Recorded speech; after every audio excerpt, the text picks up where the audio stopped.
Welcome to doctor மைத்லிஸ் music therapy channel. இன்றைய பதிவிலையும் சிறு பிள்ளைகளுக்கு தன்னம்பிக்கையை வளர்ப்பது எப்படி, எந்த முறையில் அவங்களுக்கு தன்னம்பிக்கையை நம்ம வளர்த்து தர முடியும் அப்படின்ற அடிப்படையில் சில செய்திகளை நம்ம பகிர்ந்துக்கலாம்.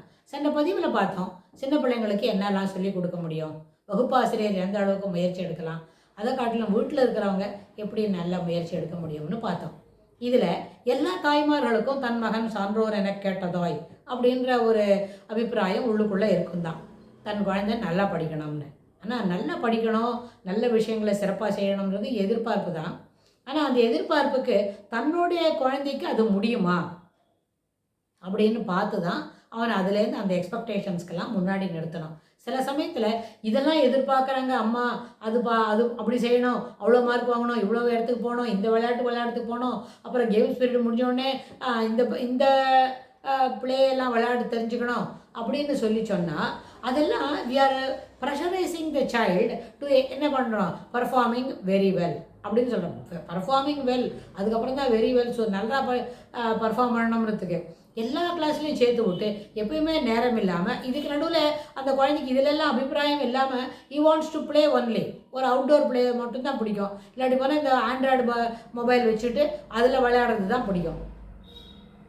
அப்போது வெளியில் போய் விளையாடுறதுக்கும் அந்த ஆண்ட்ராய்டில் விளையாடுறதுக்கும் காட்டிலும் படிக்க சொல்லும்பொழுது நான் அந்த கிளாஸ் போனேன் இந்த கிளாஸ் போனோன்னா அங்கே போய் அது வெறுமனே விளையாடிட்டு தான் வரும். ஏதோ ஒரு கிளாஸுக்கு போனால் இவள் ஜஸ்ட் டைம் பாஸாக தான் நினைப்பானே தவிர அந்த படிப்புலேயோ அந்த எக்ஸ்ட்ரா ஸ்பெஷல் கிளாஸ்லேயோ அவனுக்கு அதில் ஒரு ஈடுபாடு இருக்காது. ஏன்னா குழந்தைக்கு நடுவில் நம்ம என்ன பண்ணுறதில்ல, 2-3 ப்ரோக்ராமுக்கு நடுவில் ஒரு குஷன் டைமோ ஒரு ஃப்ரீ டைமோ ஒரு என்ஜாயிங் டைமோ கொடுக்கறதில்ல. அதனால் ரொம்ப பெரிய பர்ஃபார்மன்ஸ் எதிர்பார்க்குறோம்னு சொன்னால் அவனுக்கு ஃப்ரீயான டைம், எந்த வேலையும் கிடையாது, ஃப்ரீயாக இருக்கணும் அப்படின்னு ஒரு கொஞ்சம் நேரம் கொடுத்தா அந்த நேரத்தில் அவன் ஜாலியாக இருக்க நினைக்கிறானா, க்ரியேட்டிவாக எதுவும் யோசனை பண்ணுறானா நம்ம பார்க்கணும். சில பதிவுகளுக்கு முன்னாடி பார்த்தோம் ஃபோக்கஸிங் த மைண்ட் அப்படின்னு சொல்லி. அந்த ஃபோக்கஸ் பண்ணுறதுக்கு என்னெல்லாம் சொல்லி கொடுக்கணும், அது அவனோட பர்சனாலிட்டியில் வர அளவுக்கு அவனை தயார் பண்ணணும்.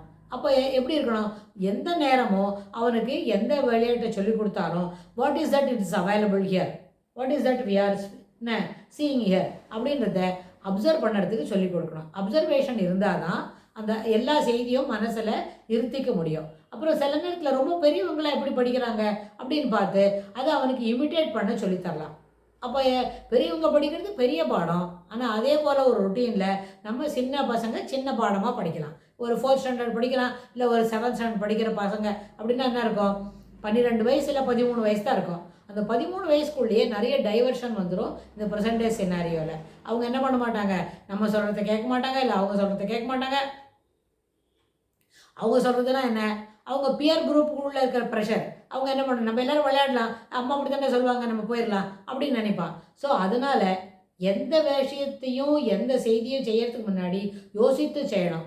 ஆனால் கண்ட்ரோல் அம்மாவை கேட்காம செய்யக்கூடாது. If you are taking a decision it has to be in the same line அப்படின்னு சொல்லிச்சு அது அம்மாவை கேட்டு செய்யணும்னு அவனுக்கு புரியணும்.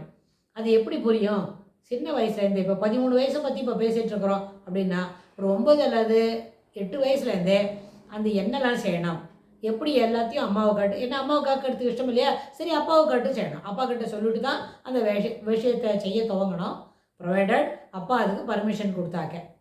அப்புறம் இதில் இன்னொரு முக்கியமான விஷயம் மனசில் வாங்கணும்னு சொன்னால் பிள்ளைங்களுக்கு பேரண்ட்ஸை ப்ளீஸ் பண்ணணும் அப்படின்ற ஒரு எண்ண ஓட்டங்களை வளர்க்கணும். ஆனால் இப்போ இன்னைக்கு ப்ரெசன்டேஜ் சினாரியோவில் எந்த மகனோ மகளோ, எத்தனை 2 பசங்க இருக்குதான்னா நான் தான் I am giving a wrong information ஆயிரும். எல்லாரும் வீட்லேயும் ஒரே ஒரு குழந்தை தான் இருக்குன்னா அந்த குழந்தைக்கு தாயும் தகப்பனையும் ப்ளீஸ் பண்ணணும் அப்படின்ற அந்த அபிப்பிராயமே மனசில் இல்லை. இதில் இன்னொன்று, நிறைய பேரண்ட்ஸுக்கு பிள்ளைங்களை ப்ளீஸ் பண்ணணுன்றது கூட இல்லை. அவங்க எதோ கேட்குறாங்க, அவங்க 5 ரூபா கேட்டால் 50 ரூபாயை கொடுத்துட்டு that ends the matter. I am expecting only the performance, நான் ஃபீஸ் கட்டுறேன் இல்லையா, பர்ஃபார்மன்ஸ் ஒன்லி தான் எதிர்பார்க்குறேன் அப்படின்னு சொல்லிட்டு அவங்க என்ன பண்ணுவாங்க, அவங்க கேட்குறதுக்கு மேலேயே காசை கொடுத்துட்டு they will simply move away from the scene. அது என்ன ஆகும்னா பிள்ளைங்களை ஒரு கட்டுப்பாடு இல்லாத ஒரு இடத்துக்கு அழைச்சிட்டு போயிடும் மனத்தளவில். அப்புறம் அவங்கள கண்ட்ரோல் பண்ணுறது ரொம்பவும் கடினமான ஒரு செயலாக மாறிடும்.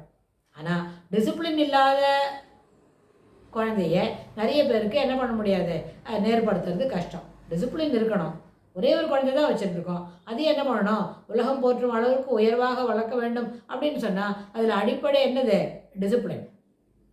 எல்லாரும் போற்ற அளவுக்கு இருக்கணும்னு சொன்னால் எல்லாரும் தாய்க்கும் அந்த எண்ணம் உண்டு. தன் குழந்தைய எல்லாரும் போற்றும் அளவிற்கு வளர்க்க வேண்டும் அப்படின்றது எண்ணம் எல்லாருக்கும் தான் இருக்கும். ஆனால் அதுக்கு எஃபர்ட் போடணும் இல்லையா? சில குழந்தை தானாகவே நல்ல குழந்தையாக வளரும். சில குழந்தை 100% எஃபர்ட் போட்டால் தான் அவனுக்கு நல்ல குணங்கள் வரத்துக்கு வாய்ப்பு உண்டு.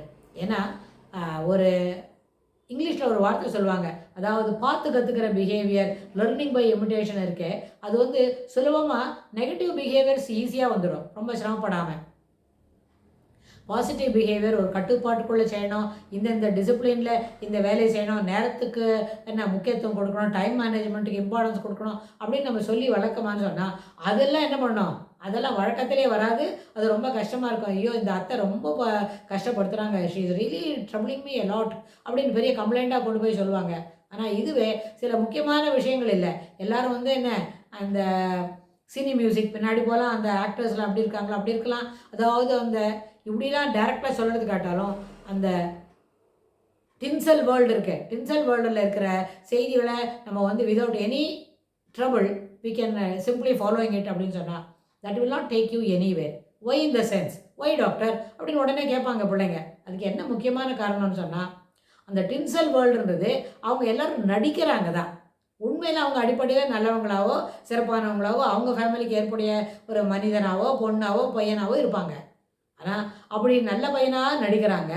இல்லாட்டி போனால் ஒரு வில்லன் கேரக்டர்னு சொன்னால் அதுபோல் கெட்ட பையனாக நடிக்கிறாங்க. ஸோ அது மாடல் இல்லைல்ல, நடிக்கிறது மாடல் இல்லை, நிஜம்தான் மாடல். அப்போ நிஜமாக எப்படி இருக்கிறாங்க, அப்போ என்ன செய்யணும், அவங்க வீட்டில் அவங்க எப்படி நடந்துக்கிறாங்கன்றதை எப்படியா நம்ம தெரிஞ்சுக்கிட்டா அதே போல் தான் நம்மளும் நடக்க முயற்சிக்கணும். அவள் சினிமாவில் அவங்க ஒரு நடிகர். இப்போ ஏன்னா இந்த 12-13 வயசை பற்றி பேசணும் இல்லையா? It is only N adolescence, early adolescence, highly clarity இல்லாத ஒரு நேரம். அப்போது யாரை ஃபாலோ பண்ணுறோம்னு கூட தெரியாத அளவுக்கு அவங்க என்ன பண்ணுவாங்க, ஃபாலோ பண்ணிகிட்டு இருப்பாங்க. அப்போ அந்த ஃபாலோ பண்ணுறது யாரோ அவங்களுக்கு என்னெல்லாம் கெட்ட குணங்களோ இல்லை ஏற்றுக்கொள்ள முடியாத சில குணங்கள் என்ன பண்ணப்படுகிறது, வெளியில் காண்பிக்கப்படுகிறதோ அது என்ன பண்ணணும், அதை வந்து நம்ம தவிர்க்கணும். இப்போ இதில் எங்கே நம்ம செய்யலாம்னா அந்த மாதிரி மீடியா இருக்குது, டின்சல் வேர்ல்டை பற்றி சொல்லக்கூடிய ஒரு மீடியா இருக்கே, அவங்கள்ட்ட நம்ம போகாமல் இருந்தாலே இந்த பழக்கங்கள்லாம் நமக்கு வராமல் இருக்கிறதுக்கு எல்லா வாய்ப்புகளும் உண்டு. ஏன்னா இதுக்கு வந்து முயற்சி யார் எடுக்கணும், தாய் தகப்பன் தான் எடுக்கணும். அதுபோல் அவங்க they are not your role model.